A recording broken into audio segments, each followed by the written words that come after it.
Senhor presidente, cumprimento Vossa Excelência pela condução serena e gentil, como é seu estilo pessoal, dos trabalhos dessa turma. Também homenageio o eminente relator, ministro Alexandre, pela dedicação, desde fatos pretéritos até esse momento de julgamento, relatório, voto, permitindo uma reflexão de muita qualidade para todos os demais membros da turma.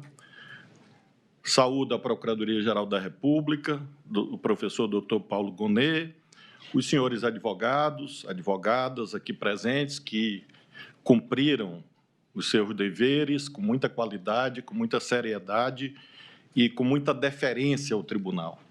E isso é de altíssima importância, porque demonstra a absoluta congruência desse julgamento com o devido processo legal.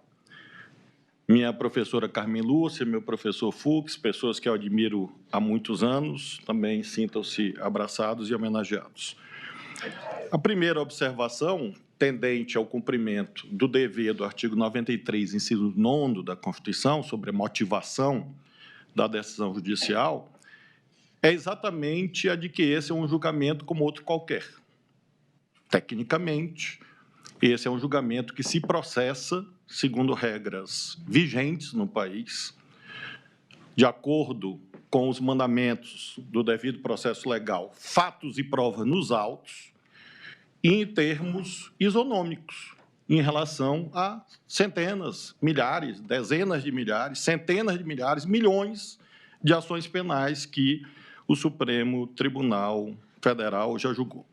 Mesmos fatos, mesmas leis, mesmos juízes, nos mesmos órgãos legalmente competentes no que concerne especificamente aos eventos ora em exame.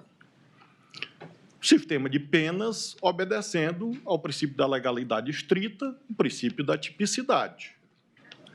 Quem fixou os patamares valorativos em relação às condutas em exame foi a instância competente do Estado Democrático de Direito, qual seja o Poder Legislativo.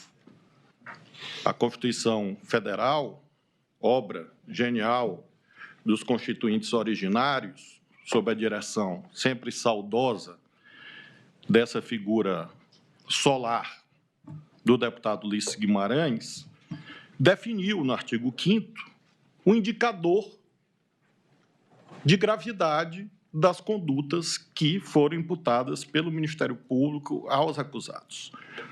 Lembremos que no artigo 5º, inciso 43 da Constituição, há a previsão de que crimes de tortura, tráfico de entorpecentes e drogas afins, terrorismo e os crimes hediondos recebem a nota de serem inafiançáveis e insuscetíveis de graça ou anistia. E no preceito imediatamente subsequente a um convite óbvio à interpretação lógico-sistemática, lá está a definição no 44 do artigo 5º, que constitui crime inafiançável e imprescritível a ação de grupos armados, civis ou militares contra a ordem constitucional e Estado democrático. O legislador ordinário, portanto, tinha um comando a cumprir.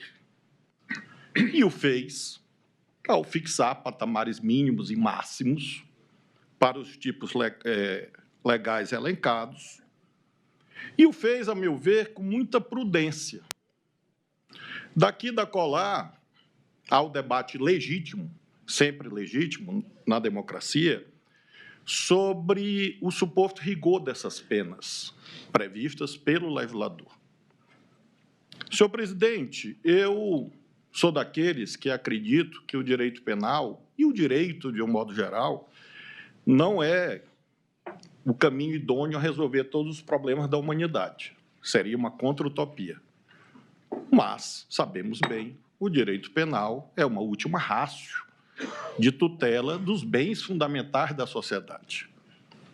Nós temos normas no direito penal, no Código Penal vigente, sobre os crimes contra o patrimônio. Esses crimes ditos contra o Estado Democrático de Direito recebem do legislador uma dosimetria similar aos crimes contra o patrimônio. Furto qualificado. Roubo. E não acredito que nenhum dos presentes pode dizer, com toda a dignidade que o direito de propriedade tem, indiscutivelmente, que ele se situa num escalão axiológico superior ao próprio Estado Democrático de Direito, sem o qual não existe direito de propriedade. Lembremos que a pena de furto qualificado, por exemplo, com emprego de chave falsa, é reclusão de 2 a 8. Lembremos que a pena de roubo é 4 a 10, violência, grave ameaça, 4 a 10.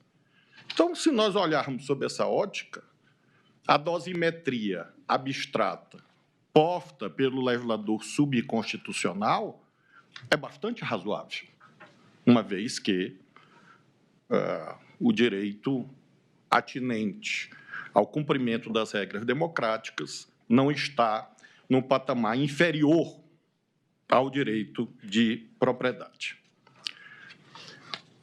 Nós temos uma moldura, portanto, para esse julgamento, de absoluta normalidade no que se refere aos critérios técnicos. Esse, portanto, não é um julgamento excepcional, ele não é um julgamento diferente do que nossos colegas magistrados fazem pelo país afora. E, por isso, meu voto, sobretudo, é um voto de lógica aristotélica, de premissas e conclusões, subsunção, vou descrever a moldura jurídica e os fatos, que, como magistrado, me cabe valorar como incidentes na previsão legal abstrata.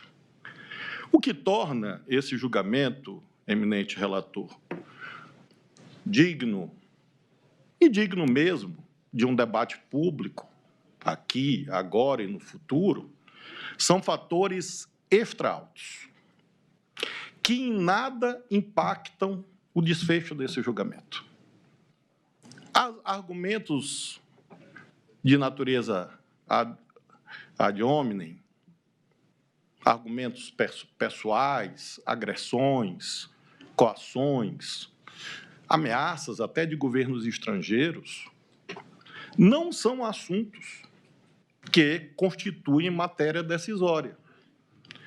Quem veste essa capa tem proteção psicológica suficiente para se manter distante disso.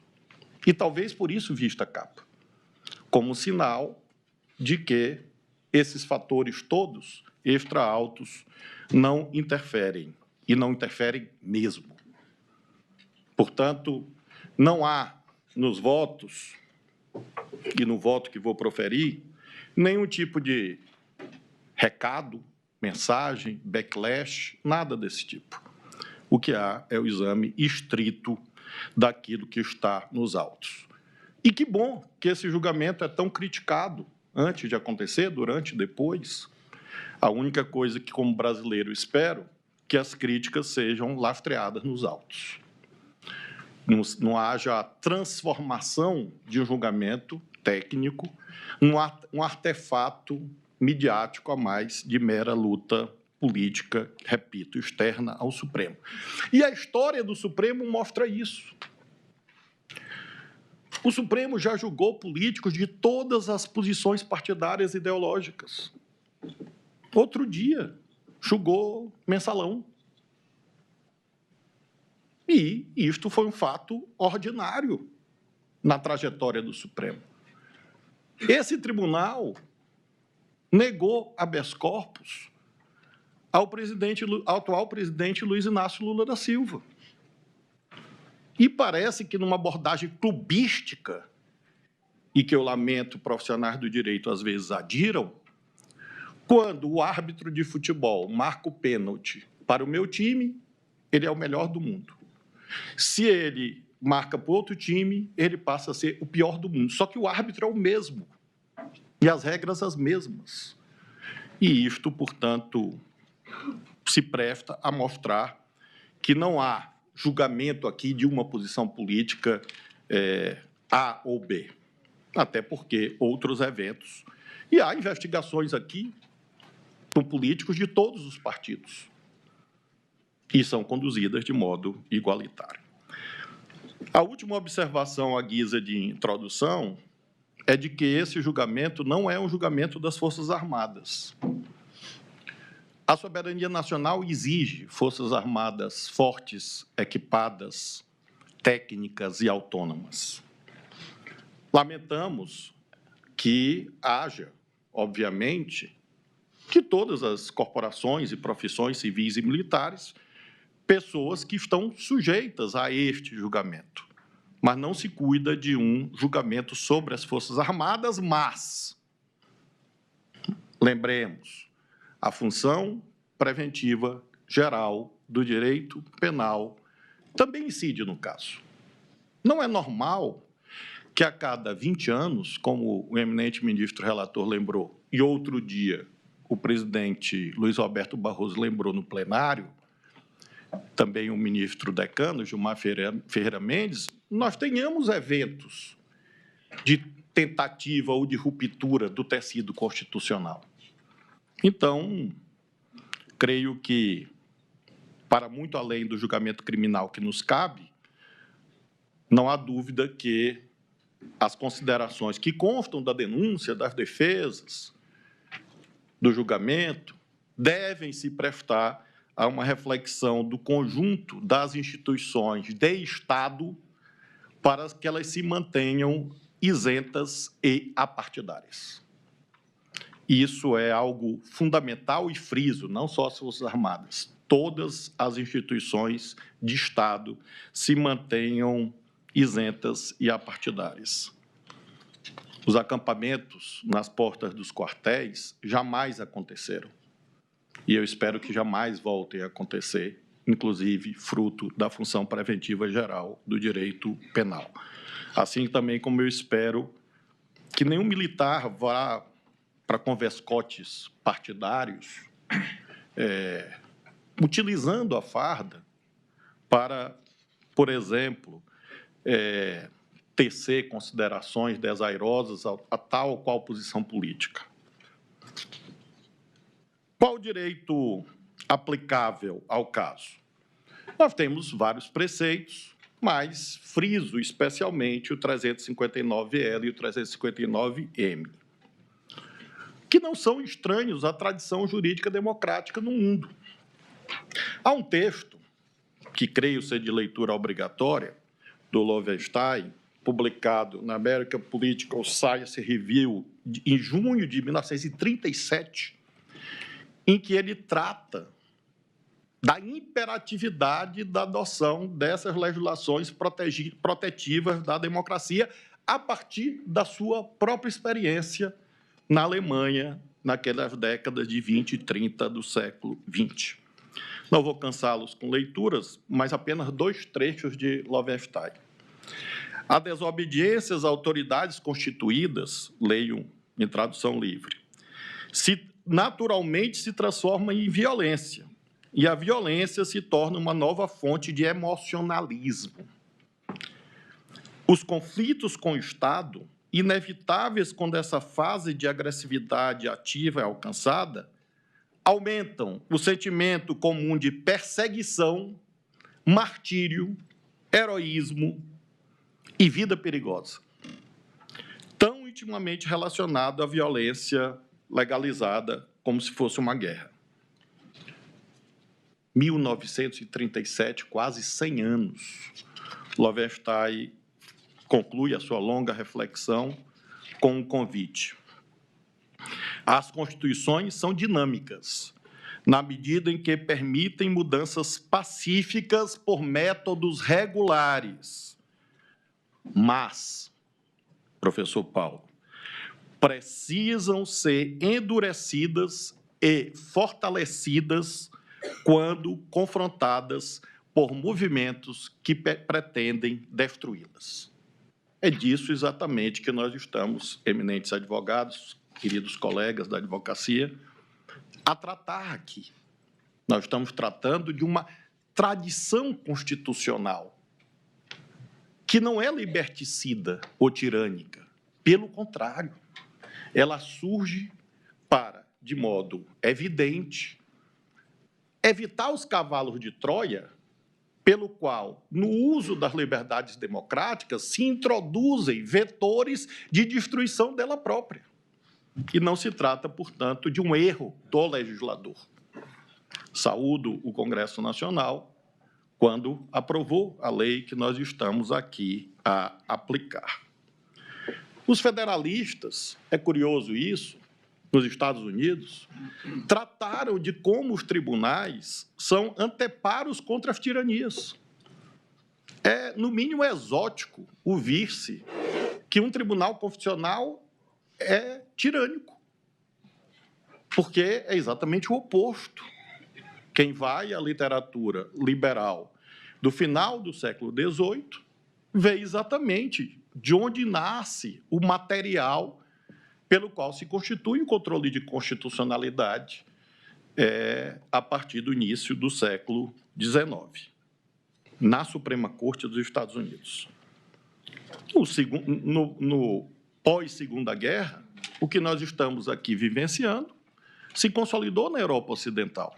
Tribunais constitucionais, constituições rígidas, cláusulas pétreas, desdobramento do plano penal, tanto é que praticamente todos os países democráticos do mundo, cito Estados Unidos, cito Alemanha, contêm legislações bastante similares a essas que nós estamos aqui a aplicar. As leis anteriores no nosso país previam já a técnica que nós estamos aqui a aplicar. Técnica, repito, consagrada pelo legislador. Os crimes de empreendimento, sob a fórmula do núcleo do tipo tentar, estão presentes no nosso direito positivo desde o Código Penal de 1890. Se nós formos ao artigo 115 do Código Penal de 1890, crimes contra a existência política e segurança interna da República. É crime de conspiração concertar-se 20 ou mais pessoas. Então, sob o crivo aritmético também seria cabível essa reflexão. E aí vem os parágrafos. Parágrafo 1º, tentar. Parágrafo 2º, tentar. Parágrafo 3º, tentar. Parágrafo 4º, opor-se. Crimes de empreendimento. E não crimes naturalísticos a exigir resultado. Do mesmo modo, na Lei 38, de 1935, crimes contra a ordem política. Artigo 1º, tentar. É o núcleo do tipo. Faço essa lembrança porque parece que o legislador andou mal. Não, ele repetiu uma técnica internacional e técnica secular no direito brasileiro. Decreto-lei de 1938, a mais dura de todas as leis de segurança nacional, junto com a da ditadura militar, porque previa pena de morte, obviamente algo que abomino, mas o que chama a atenção é que os núcleos do tipo eram tentar, tentar, tentar, tentar. Sempre. E vamos lá, a Lei 1802 de 53, plenitude do regime democrático, artigo 2º, tentar. O preceito começa assim, tentar. E todas as outras leis, até a vigente. A Lei de Segurança Nacional de 78, a Lei de Segurança Nacional já dos estertores da ditadura militar, em 83, artigo 17, tentar mudar. Então, esse diploma que o Congresso nos entregou para aplicar é consentâneo com toda essa história do direito constitucional, com as construções vigentes no nosso país há mais de um século.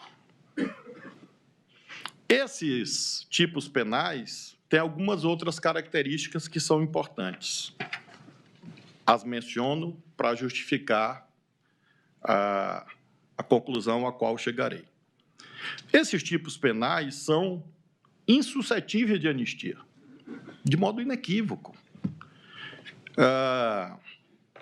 Nós tivemos já muitas anistias no Brasil, certas ou não nos cabe esse juízo.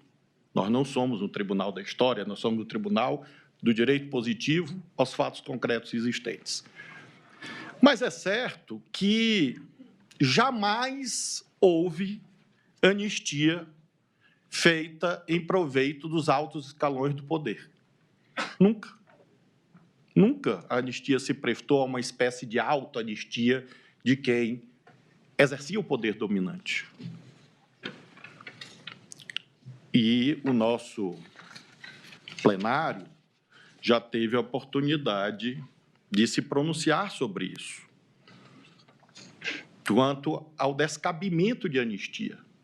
E faço essas observações para nós compreendermos os tipos penais que nós estamos tratando, inclusive por deferência aos outros poderes do Estado. A DPF 964. Leio o voto, trecho do voto do ministro Alexandre de Moraes.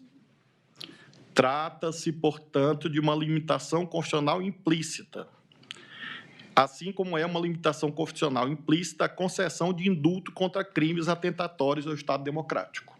Voto do ministro Alexandre. Voto do ministro Gilmar, analisando indulto, igual, nesse caso, a anistia, ato de soberania de clemência.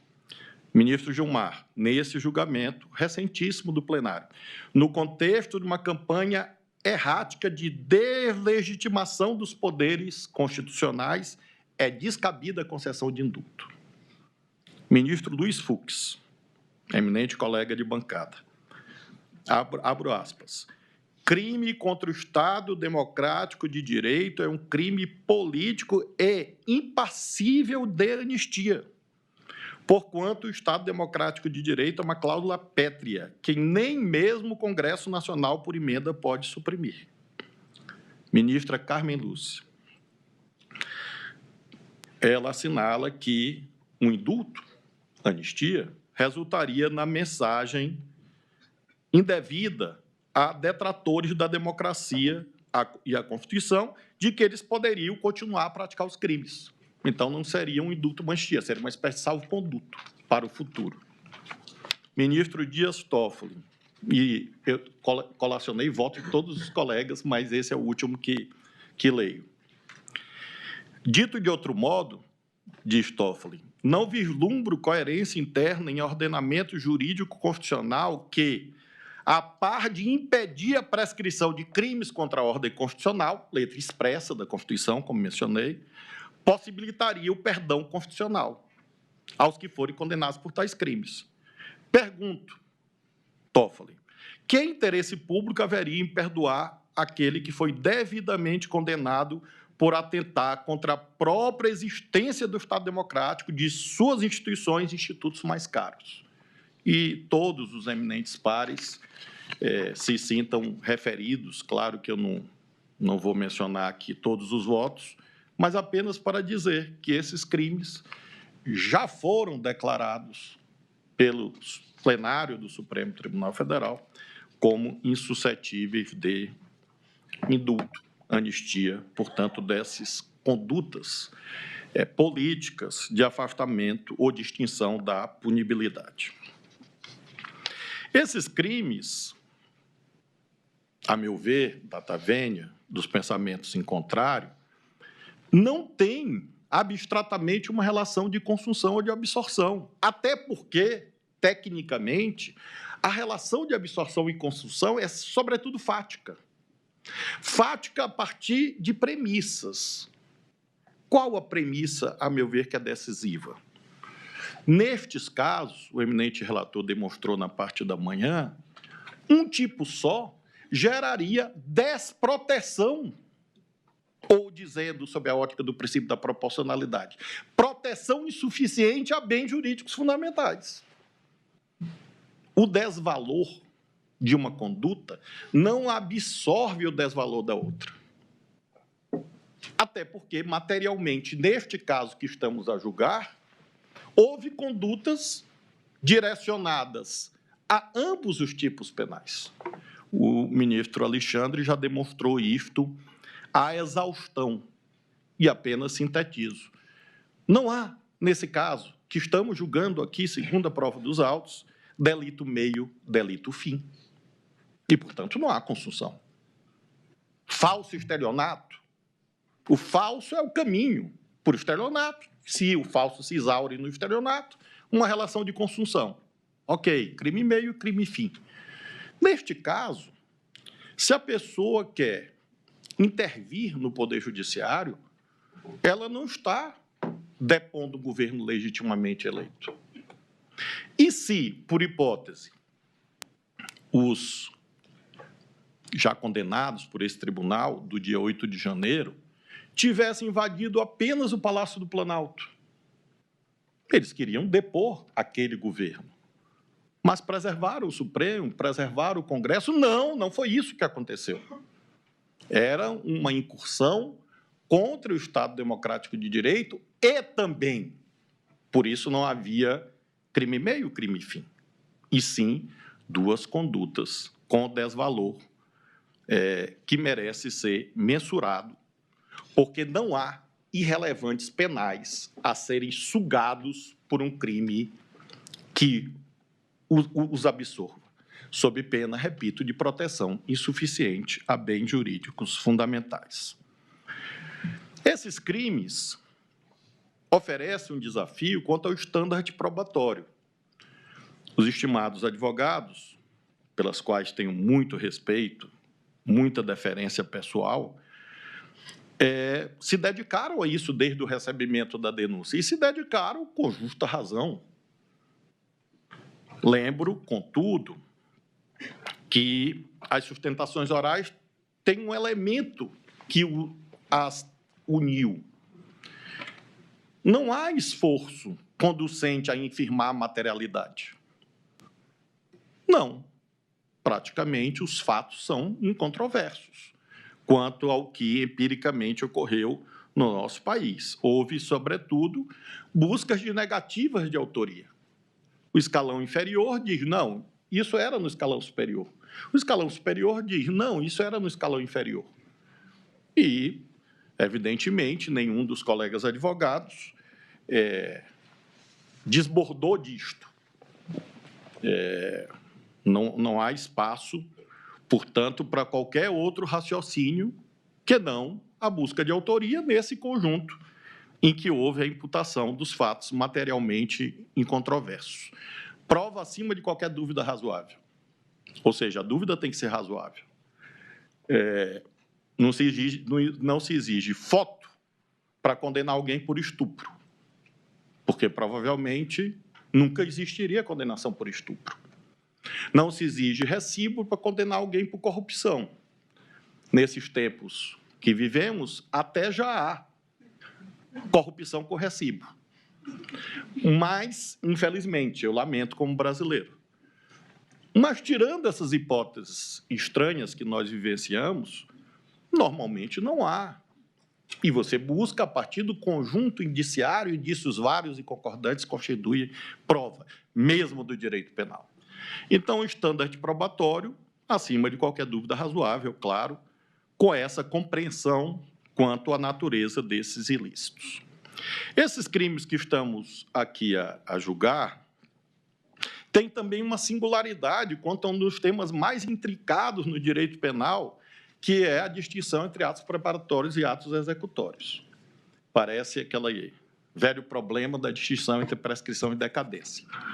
Só é possível aquilatar essa distinção se nós encontrarmos o posicionamento teórico mais adequado para nós conseguirmos traçar em cada caso concreto a distinção entre atos preparatórios e atos executórios. O critério objetivo formal do artigo 14 do Código Penal não é suficiente. Praticamente, a doutrina majoritariamente caminha nessa direção. Nós temos, na verdade, no plano doutrinário e jurisprudencial, o critério objetivo material, o critério do risco ao bem jurídico que está sendo tutelado pela norma penal ou a teoria individual objetiva. Nós, aqui no Supremo, na ação penal 1044, já nos defrontamos com esse tema dos atos preparatórios e atos executórios. E, por tudo que consta do meu voto, menciono, sobretudo, um julgado do STJ, a nossa Corte Máxima de Interpretação do Direito Subconstitucional e Infraconstitucional, relatado pelo ministro Nefe Cordeiro. E esse precedente é um caso muito curioso, porque é um caso de furto. E o debate nas instâncias ordinárias é porque, quando o dono da casa chega, a pessoa que estava no domicílio não tinha, na sua detenção, nenhum objeto. E a tese absolutória era esta. Não, ele não estava subtraindo coisa alguma, ele estava lá. Ou seja, dizendo em termos jurídicos, ele não realizou o núcleo do tipo, sob a ótica ortodoxa da teoria objetivo-formal. Ele não realizou, ele estava lá. E, obviamente, a tipificação penal seria outra. Nesse caso, ele foi até absolvido. O caso chega ao STJ e, sob a relatoria do ministro Nefe, a egrégia Sexta Câmara decide, abre aspas, embora a subtração não tenha sido efetivamente iniciada, ou seja, o núcleo do tipo não começou a ser executado, o risco ao patrimônio de quem teve a casa já invadida, quando é o agente criminoso surpreendido, considerando-se a idoneidade da invasão para a realização da conduta típica, constituem relevantes atos periféricos indubitavelmente ligados ao tipo penal do delito de furto. Os atos externados na conduta do agente, extraídos das premissas fáticas delineadas no acórdão, friso, atos externados, não é dedução, não é adivinhação. Atos externados do agente ultrapassaram meros atos de cogitação ou de preparação e, de fato, expuseram a perigo real o bem jurídico protegido pela norma penal.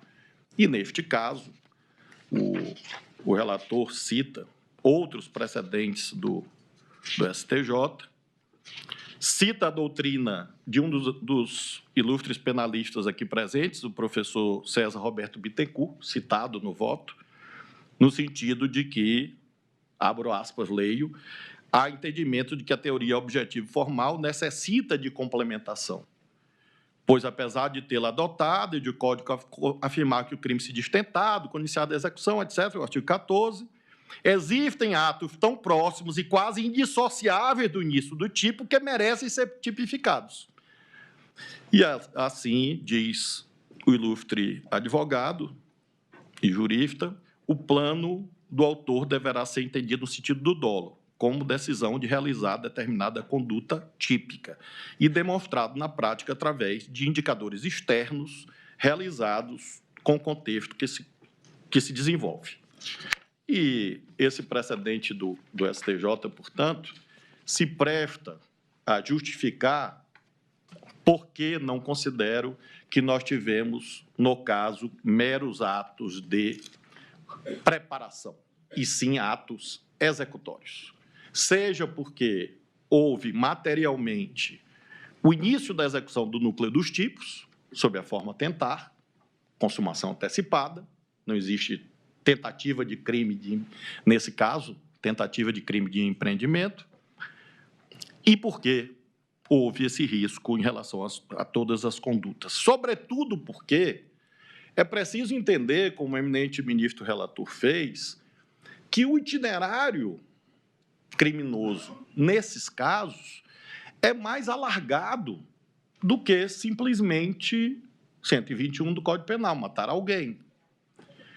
Há um encadeamento entre atos preparatórios que já são atos executórios. E foi isso que, a meu ver, está sobejamente demonstrado nos autos, porque os atos preparatórios já expõem o bem jurídico, Estado Democrático de Direito, a gravíssimo perigo. Finalmente, ainda no plano do direito aplicável, um dos ilustres advogados, e eu prestei atenção e anotei todas as sustentações, porque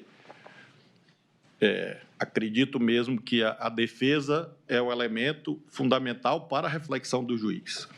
E construí meu voto a partir do que foi dito na tribuna, está aqui meu voto, do que foi dito pelo ministro Alexandre, porque anotei tudo quanto dito, porque são elementos de reflexão e faço questão de frisar. Muito quanto dito da tribuna fez com que alterasse certos pontos de vista. Que vou expor doravante. Em relação à violência, grave ameaça, um dos estimados advogados disse que, e disse com razão, que é preciso que, quando o tipo penal exige violência, grave ameaça, nos atos executórios já haja violência, grave ameaça, e não como algo futuro e incerto, porque seria, talvez, até uma responsabilidade penal objetiva. A exposição que consta dos autos mostra que esses elementos estiveram, infelizmente, presentes. Invasão violenta da esplanada no dia 7 de setembro de 2021. Ministro Fux, apesar da nossa ótima relação pessoal, eu nunca perguntei se procede a narrativa segundo a qual Vossa Excelência, naquela noite, dormiu aqui na presidência. Eu não cheguei... Quer dizer, dormiu não, ficou acordado, eu suponho. Né? Exato. Não, eu compareci ao tribunal porque tinham 850 mil pessoas na Praça dos Três Poderes e não aconteceu absolutamente nada. Com a graça de Deus. E por quê? Porque houve uma invasão violenta da esplanada. As pessoas chegaram na Praça dos Três Poderes porque elas enfrentaram a polícia, isso está nos autos, e não existe forma de enfrentar a polícia a não ser com violência. Eu não conheço nenhum caso na literatura em que manifestantes chegaram para policiais e disseram: por favor, eu vou romper esse cerco policial, e trouxe flores e chocolates e bombons, e os policiais abrem o cerco. Não, está nos autos. É confrontação física. É imposição de força para chegarem aqui na vizinhança do ministro Fux. Insone, diz a literatura, a história do tribunal, diz que Sua Excelência, inclusive, preocupado com atiradores de elite e a mostrar, portanto, o ambiente que existia naquele momento da invasão violenta da esplanada, em que o Supremo não foi invadido, com a graça de Deus, e creio que o Supremo deve a Sua Excelência, o ministro Fux, que tomou as providências necessárias. Incitações e ameaças contra o ministro do Supremo. Veja que o nome do plano era Punhal. O nome do plano não era Bíblia Verde e Amarela, era Punhal Verde e Amarela. Os acampamentos não foram em portas de igreja. Eu tenho uma fé religiosa profunda. Entrei aqui no Supremo com 10 santos, tem mais de 50 agora. Porque preciso deles. Mas, creio que, se você está com intuito pacifista, e você tem uma irresignação, você vai à missa, vai ao culto. Ou, quem sabe, até acampa na porta da igreja. Mas não. Os acampamentos foram na porta de quartéis. E eu sei que se reza nos quartéis, mas, sobretudo, nos quartéis há fuzis, metralhadoras, tanques. Então, a violência é inerente a toda a narrativa que consta dos autos. Não cumprir ordens judiciais é uma violência. E é o risco ou a imposição de um mal injusto e grave a um magistrado. Se você diz, não vou cumprir sua ordem judicial, qual é o passo seguinte? O juiz vai tomar as providências, se for no âmbito do processo civil 139, inciso 4º, e depois vai haver o quê? A retaliação. Então, essa conduta já contém uma grave ameaça. Tanques desfilando, fechamento violento de rodovias federais, ataques ao prédio da PF e a policiais no dia da diplomação presidencial, tentativa de fechar aeroportos. Eu lembro que o ministro Alexandre aludiu ao episódio da bomba, que está nos autos, e houve, consta dos autos também, outras tentativas de igual natureza. 8 de janeiro, rompimento violento das linhas policiais, ataque contra policiais, e faço questão de mencionar isso a partir de uma das frases proferidas na tribuna, segundo a qual a violência não é contra a coisa. Eu tenho dúvidas sobre isso. Quero dizer aos meus colegas que aqui acompanham esse julgamento. Mas vamos imaginar que não é violência contra a coisa, é violência contra a pessoa. Esta houve. Violência, grave ameaça contra pessoas, e não apenas as vidraças do Supremo Tribunal Federal. Portanto, concluo essa segunda parte do meu voto, a primeira a introdução, a segunda o direito aplicável e as suas características, terceiro, a incidência sobre os fatos. Terceira e última parte, a incidência sobre os fatos tratados nos autos. Concluo essa segunda parte dizendo que não há possibilidade de ser bem-sucedido o esforço hermenêutico justo de considerar que há consunção, não, definitivamente, data venia não há, de considerar que não houve atos executórios, sim, houve, de considerar que há uma desproporcionalidade nos tipos penais, não há, as penas são congruentes com os outros tipos penais, como demonstrei, e se cuida de um excesso ditatorial do constituinte e do legislador ordinário? Não. Nós temos uma tradição brasileira e mundial. Não se cuidou de mera cogitação, não se cuidou de meras reflexões que foram indevidamente postas em agendas, cadernos, folhas, não, porque a cogitação foi acompanhada, como mencionei, de atos executórios. Finalmente, a terceira e última parte do meu voto. Conclusão. Sobre as preliminares. A sustação feita pela Câmara dos Deputados é direito excepcional e, portanto, como bem sabemos, exige interpretação estrita ou restritiva, de modo que não há espaço para se considerar que aquela sustação produziria efeitos ao ponto de infirmar integralmente a acusação contra o réu Ramagem. Afafto, portanto, e creio que a decisão já encontrada quando o recebimento da denúncia é a decisão adequada. Não vejo, procurei o cerceamento de defesa, e, ministro Alexandre, é curioso porque durante, pelo menos o período em que aqui estou, quase 2 anos, sempre houve essa ideia dos inquéritos que nunca terminam, os inquéritos que são muito lentos. E agora nós temos o diametralmente oposto, as ações penais que são rápidas demais. Mas por que eu faço alusão a isso? Porque nos inquéritos, a prorrogação do foro para ex-detentores é a doutrina jurisprudencial vigente há mais tempo nesse tribunal. O que é excepcional é o afastamento, que vigorou durante um tempo. Mas o Supremo, não neste caso, lembremos, não foi neste caso, foi em outro caso, considerou, a meu ver, com justa razão, que o foro deveria se manter para os ex-detentores de cargo, pela razão material que sustenta o foro, qual seja a proteção ao exercício da função pública. Porque, se cessado o exercício da função, cessa o foro, a proteção é insuficiente, a não ser que o Brasil optasse por um sistema que não foi da nossa tradição, que não é da nossa tradição, de inexistência absoluta de foro prerrogativo de função. Como há o foro, a interpretação mais congruente com esse instituto é a vigente.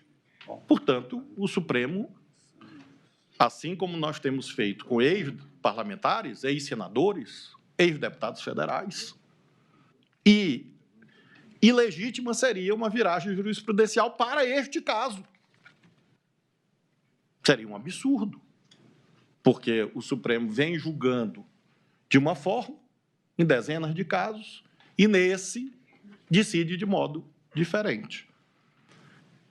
E, portanto, eu mantenho a jurisprudência, repito, firmada não neste caso ou não para este caso, e sim, e sendo aplicada para ex-deputados, ex-senadores e assim sucessivamente. A jurisprudência é igual para todos. Do mesmo forma em relação ao órgão fracionário.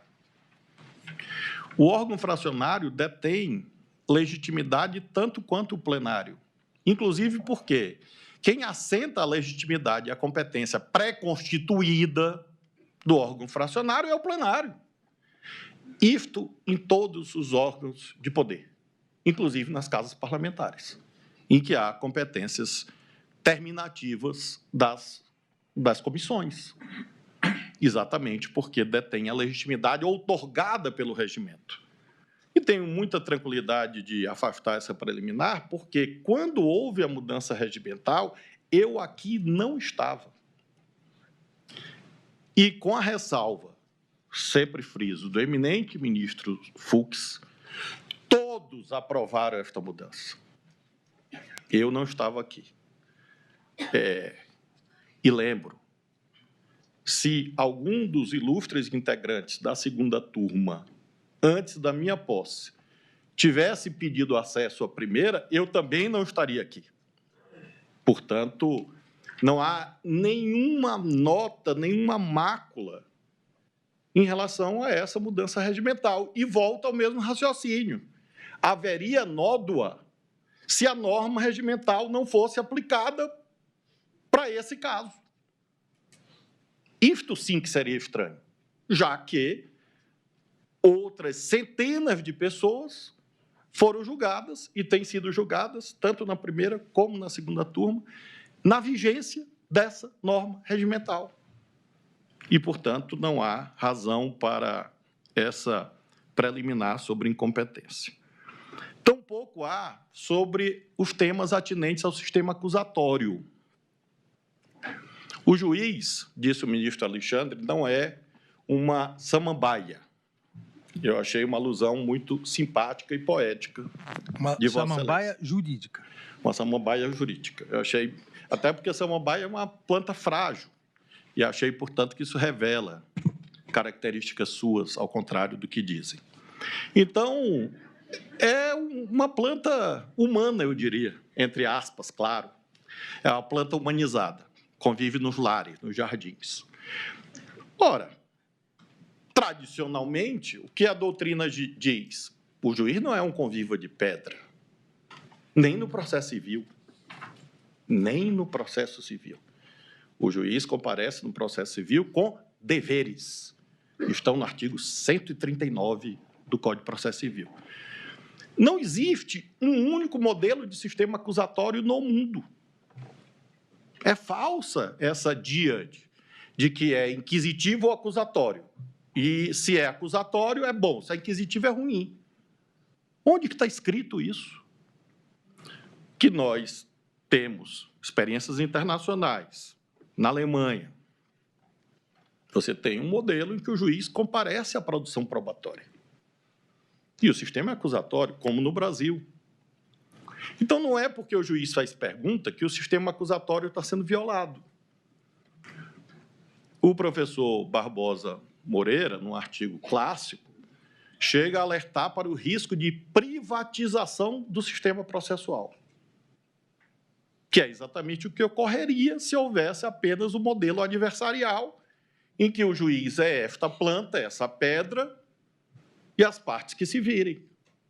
Isto não é consentâneo com o nosso sistema jurídico positivado, tampouco com a nossa tradição. E, a meu ver, evidentemente, o legislador pode mudar em algum momento, espero que não ocorra, porque este modelo funciona há décadas ou séculos e funciona em outros países. Então, não há violação ao sistema acusatório numa espécie de aritmética jurídica, porque o juiz fez mais perguntas. Aliás, quando eu recebi, se não todos me perdoem, mas quase todos os advogados, uma das coisas que os senhores advogados, as senhoras advogadas diziam e me alegrava é que eu tinha feito muita pergunta. Porque o juiz que faz pergunta é o juiz que está interessado no caso. Ele interessado no sentido de compreender as várias nuances, as várias faces, os argumentos. Então, o sistema acusatório não, no Brasil e em outros países, não impede, não infirma, não elide, não ilide a ideia de juiz que auxilia as partes à tramitação processual, porque não há processo estatal que seja submetido exclusivamente à vontade privada das partes. Repito, nem no processo civil. A outra preliminar que é frequentemente agitada é sobre o acordo de colaboração premiada. Esse é um dos institutos mais desafiadores do sistema jurídico brasileiro, posto que recente, inclusive. Por isso mesmo, sempre sujeito a questionamentos legítimos. Mas já temos algumas certezas a estas alturas consolidadas. Uma delas é que não há monopólio do Ministério Público, porque no nosso sistema nós temos uma duplicidade investigativa constante do nosso Código de Processo Penal. Não houve, eu li detalhadamente, não houve delações diferentes, como se uma negasse a outra. Nos limites de uma prova oral. Eu fui juiz 12 anos. E fui juiz, inclusive, em juizado especial. Fui juiz criminal. E, portanto, vi milhares de pessoas. E é claro que a prova oral tem os seus limites. Quando nós inquirimos os nossos filhos, nós temos que aquilatar a prova oral. Assim o é. Então, neste caso, não é porque houve uma outra diferença. Eu lembro que houve uma abordagem sobre onde Braga Neto teria entregue o dinheiro para Mauro Cid. Não, foi na garagem, foi na biblioteca, ou foi na piscina do Alvorada. Os 3 lugares são contíguos. Provavelmente eles cabem nessa sala. Claro que eu fui lá. Então, aqui é a garagem, você anda alguns passos, ali está a biblioteca, e você anda outros tantos passos, aqui está a área da piscina. Essa diferença é suficiente para dizer que não há credibilidade alguma no quanto dito? Me parece que não. É uma diferença razoável em relação aos limites, repito, da mente humana. Salvo algumas pessoas que eu conheço, as pessoas normais não são capazes de descrever onde o doutor Oliveira Lima estava sentado no dia do julgamento. E eu serei capaz de dizer onde o senhor estava e que cara o senhor estava fazendo e que você estava com a mão no queixo, com a graça de Deus. Mas, nesse caso, as provas orais, deslindadas pelo delator, me parecem absolutamente compatíveis com o acervo probatório dos autos. E esse é o crivo fundamental, as provas de corroboração.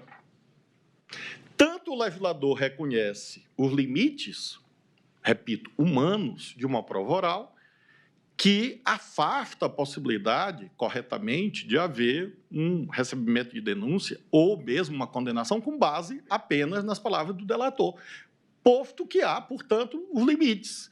Para afastar esses limites, existem exatamente as provas de corroboração, que exigem um juízo de congruência.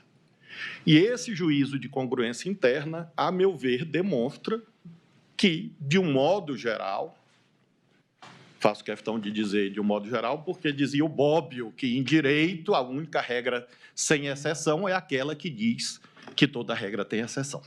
Então, é óbvio que é possível pensar dos vários depoimentos do relator, uma ou outra inconsistência, mas sistemicamente e cotejando-as com as provas de corroboração, nós encontramos um acordo de colaboração premiada válido, suficiente para sustentar um juízo condenatório em face, repito, das provas de corroboração.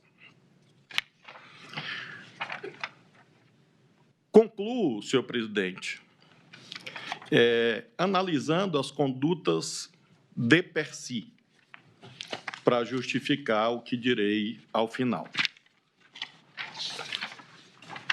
Alexandre Ramagem. O Alexandre Ramagem, já houve a lembrança pelo eminente relator, quanto aos atos conducentes à deslegitimação da justiça eleitoral. E friso, não é deslegitimação das urnas. É deslegitimação. Aí cabe o raciocínio. Deslegitimar a urna é crime meio. O fim é dizer a eleição é fraudada. Se fosse a urna, já era, nesse caso, já havia esse intuito de chegar a um resultado. É como a história da sala escura do TSE. E eu tinha muito medo de um dia chegar ao TSE e ter que ir nessa sala escura. Ainda bem que o ministro Alexandre esclareceu que ela não existe. Mas essas histórias de sala escura, código-fonte, tinham um escopo que não era discutir a tecnologia. Esta é boa, esta não é. Era dizer, este ente estatal, este poder do Estado, é fraudador da vontade popular.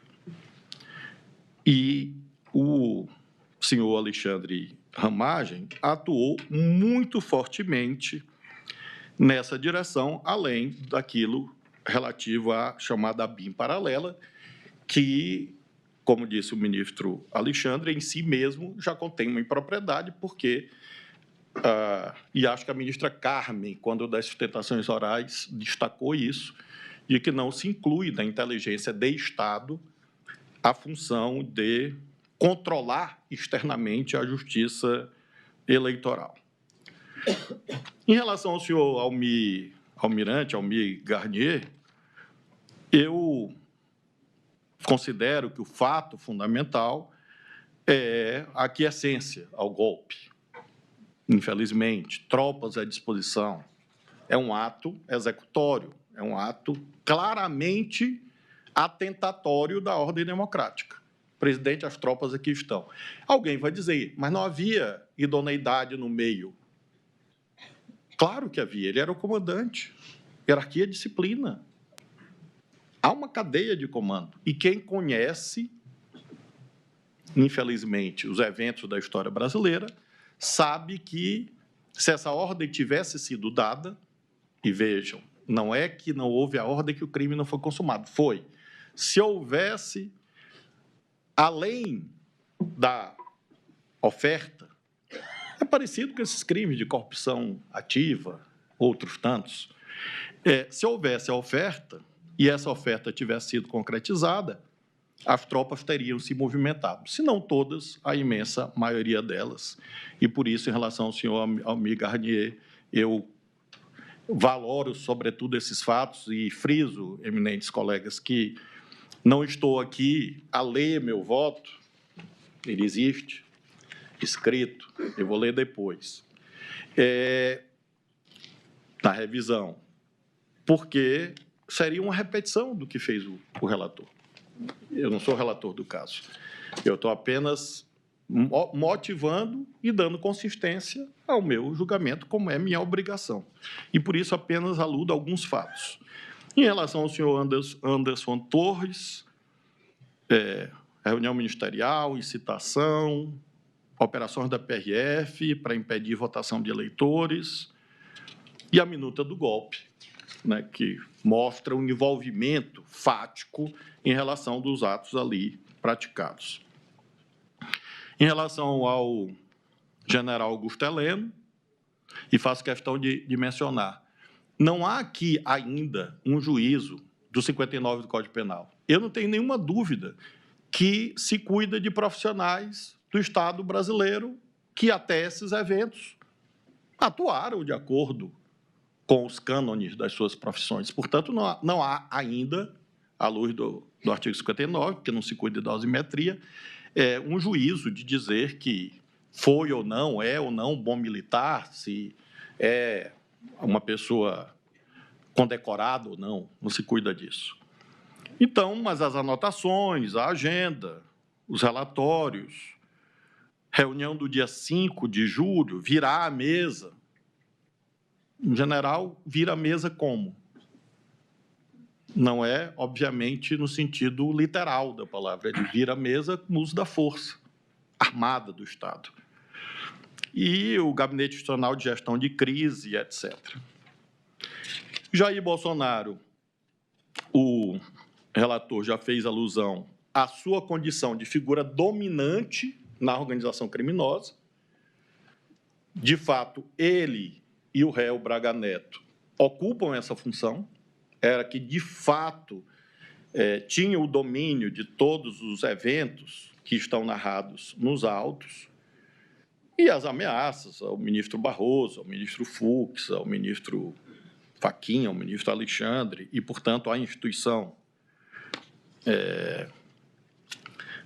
Discurso de 7 de setembro de 2021.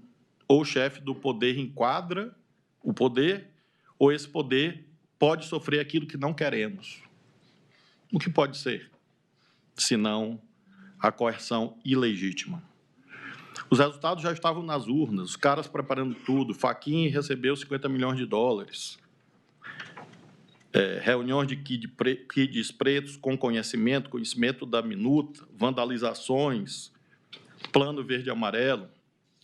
A mesma coisa em relação ao senhor Mauro Cid, que vou, posteriormente, aquilatar no grau máximo quanto possível os benefícios a ele deferidos, porque considero que a colaboração atendeu os seus objetivos de esclarecimento dos fatos e de utilidade para a investigação e elucidação de outros elementos fáticos e humanos dessa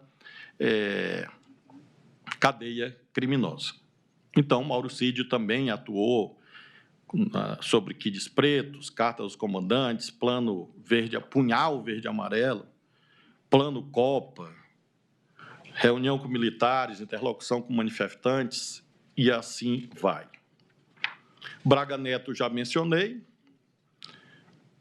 de fato, coordenava os kids pretos, não recebeu pessoas para foto, fazia interlocução com os acampamentos, manifestantes, obteve recursos, repassou recursos e instigava, junto com Jair Bolsonaro, toda essa arquitetura aludida na denúncia. Em relação a Paulo Sérgio Nogueira de Oliveira, foi aquele que eu examinei com muito cuidado, exaustivamente, porque as teses da defesa muito consistentes, mas nós tivemos alguns eventos, a meu ver, muito graves. Não só a afirmação no dia 5 de julho, se fosse aquilo lá, estou na linha do inimigo, a comissão é para inglês ver, infirmando, afastando, ou pelo menos maculando, manchando a legitimidade da justiça eleitoral, mas, sobretudo, a nota do dia 10 de novembro.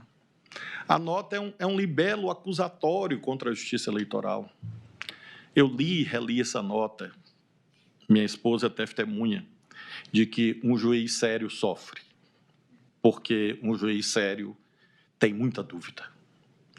E por isso mesmo eu li e reli, mas a nota do dia 10 de novembro é um libelo acusatório contra a justiça eleitoral, a reunião do dia 7, mas, sobretudo, a reunião do dia 14 de dezembro.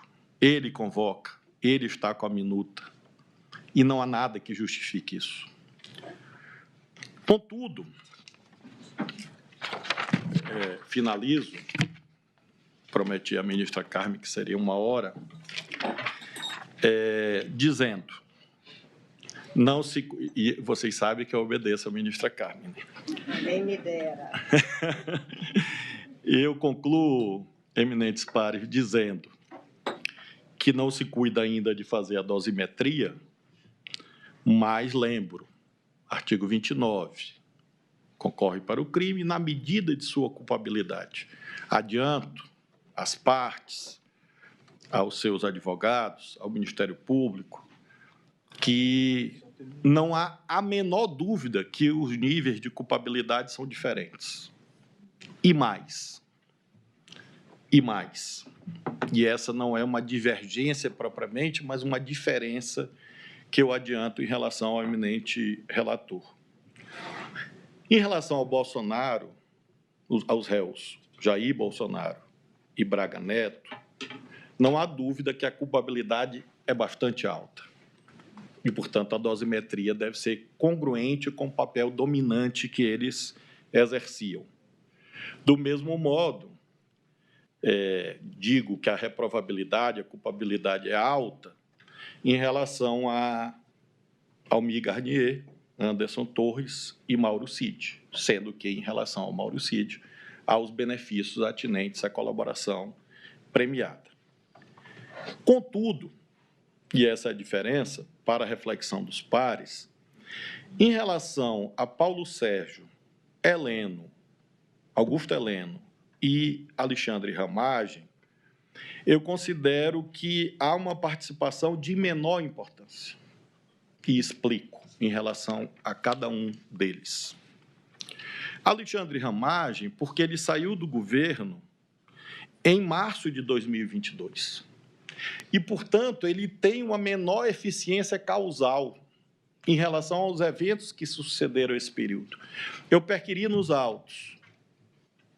Quando que Ramagem volta aos atos executórios dessa empreitada criminosa? Não achei. Então, ele praticou atos executórios de modo inequívoco até março de 2022. E, por isso, creio que o artigo 29, parágrafo 1º, nos conduz a uma ideia de participação de menor importância, portanto, uma causa de diminuição, à vista da menor eficiência causal.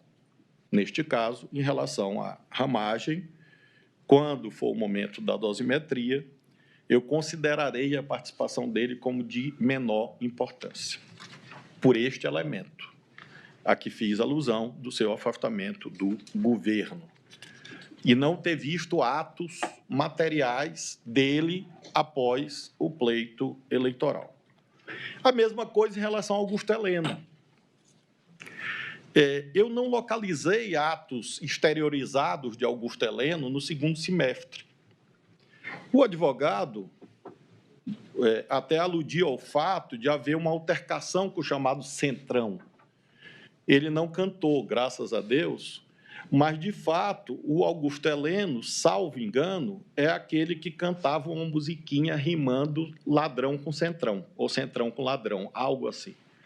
Então, a tese é plausível, de que, a tese é agitada na tribuna, de que houve essa participação de menor importância, porque não houve atos exteriorizados de Sua Excelência no segundo semestre. O nome dele estava no Gabinete Institucional de Gestão de Crise? Sim. Mas uma coisa que me chamou a atenção, estimados colegas, estimada colega Carmen, é que ele não participa das reuniões. Ele não está nas reuniões. Não há nos autos que ele estava lá nas reuniões com o ministro da Defesa, com os comandantes, enfim, não vi. E, a meu ver, isso também indica uma menor eficiência causal dele a partir de um certo momento. Se foi por conta do Centrão, se foi por conta de problemas pessoais, políticos, pouco importa. É um juízo objetivo. Há atos exteriorizados de Augusto Heleno no segundo semestre, quando se deram os eventos, digamos, principais da trama que nós estamos a julgar? Não localizei. E, finalmente, em relação ao general Paulo Sérgio. Aqui é um juízo um pouco mais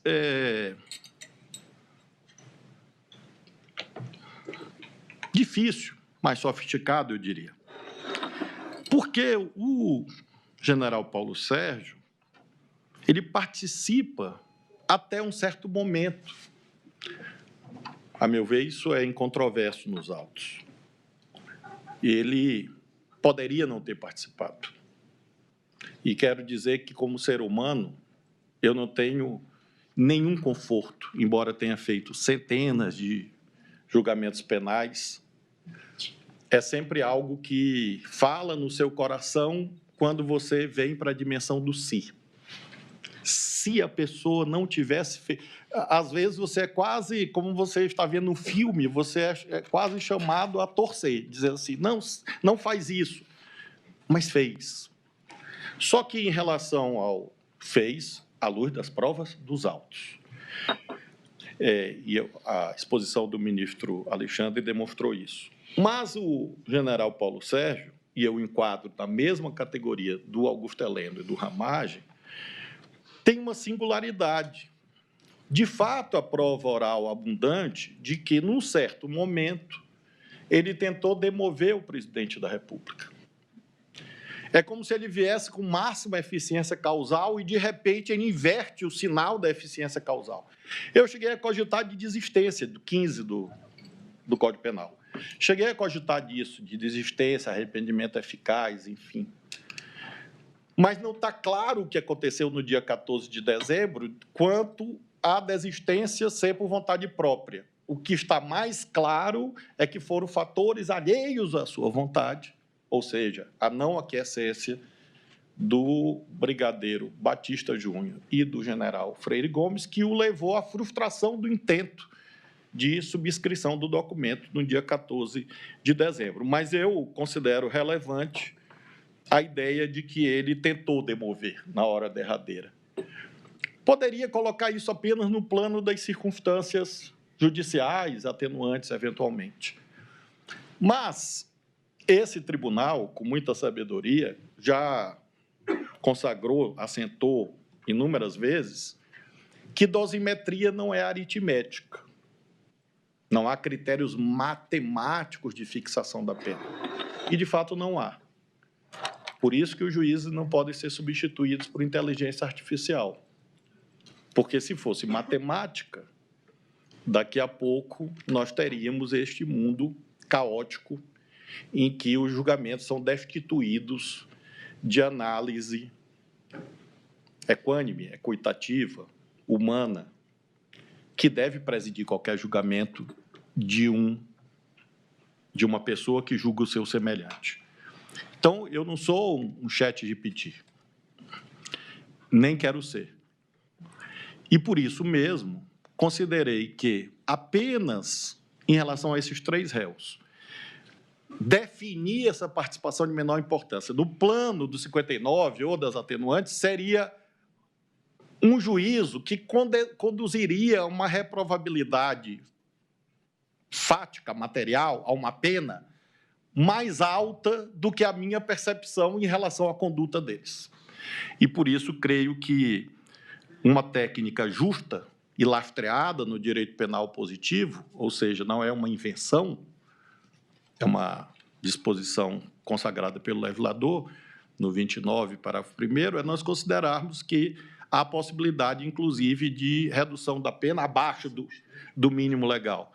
São os réus, o ministro Fux me indaga, são os réus Alexandre Ramagem, Augusto Heleno e Paulo Sérgio Nogueira de Oliveira. Obrigado. E fiz, ministro Fux, essa análise, porque, quando da dosimetria, eu vou apresentar, à luz do que o relator propuser, algo consentâneo com esta minha visão de que há patamares diferentes de culpabilidade e nos cabe encontrar técnicas que conduzam ao julgamento técnico e justo. E é isso que eu concluo reivindicando, que haja críticas ao Supremo, não há dúvida. Que bom que há. Nós crescemos com elas, desde que sejam críticas que não visem exterminar o Supremo. Críticas que visem, por exemplo, estigmatizar seus julgadores ou as suas famílias. Isso não é leal. Um profissional do direito que acompanha os autos, acompanha a dinâmica, tem todos os motivos e as razões para criticar tudo quanto aqui dito. Porque há zonas de controvérsia em relação, por exemplo, a vários dos elementos que aqui disse. Mas não há razão para acreditar que o Supremo é composto por juízes que querem praticar vingança ou serem ditadores, porque não é a tradição do Supremo. E quem chega aqui, chega com seu patrimônio de experiências, com a sua trajetória, mas chega com um dever inscrito no peso da institucionalidade. Nós sabemos o tamanho dessa cadeira. E ninguém aqui, dos que presentes, claro, está aqui para trazer nódoas a essa elevada tradição do Supremo. Como disse no começo e finalizo, fora desse recinto em que nós nos encontramos, é um julgamento que vai suscitar muitos debates, que bom, mas ele é um julgamento absolutamente normal em relação aos critérios consagrados pelos legisladores.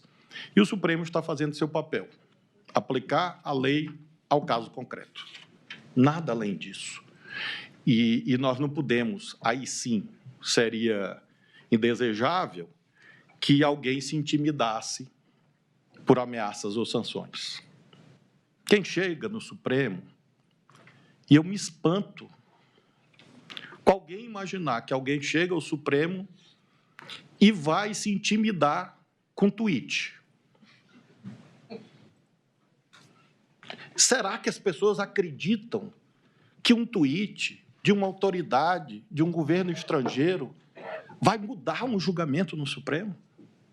Será que alguém imagina que um cartão de crédito ou Mickey vão mudar o julgamento no Supremo? Pateta. O Pateta, ele aparece com mais frequência, né, nesses eventos todos. Então, nós estamos aqui, e é isso que o presidente conclui dizendo, fazendo o que nos cabe, cumprindo o nosso dever. Isso não é ativismo judicial, isso não é tirania, não é ditadura. Pelo contrário, é a afirmação da democracia que o Brasil construiu sob o palio da Constituição de 88. É como voto, senhor presidente. Acompanhando o relator com afastando as preliminares para facilitar a vida da secretária da sessão. Afastando as preliminares, acompanhando o relator quanto ao juízo condenatório que fez, com a ressalva de participação de menor importância para os réus Alexandre Ramagem, Augusto Heleno e Paulo Sérgio. Muito obrigado.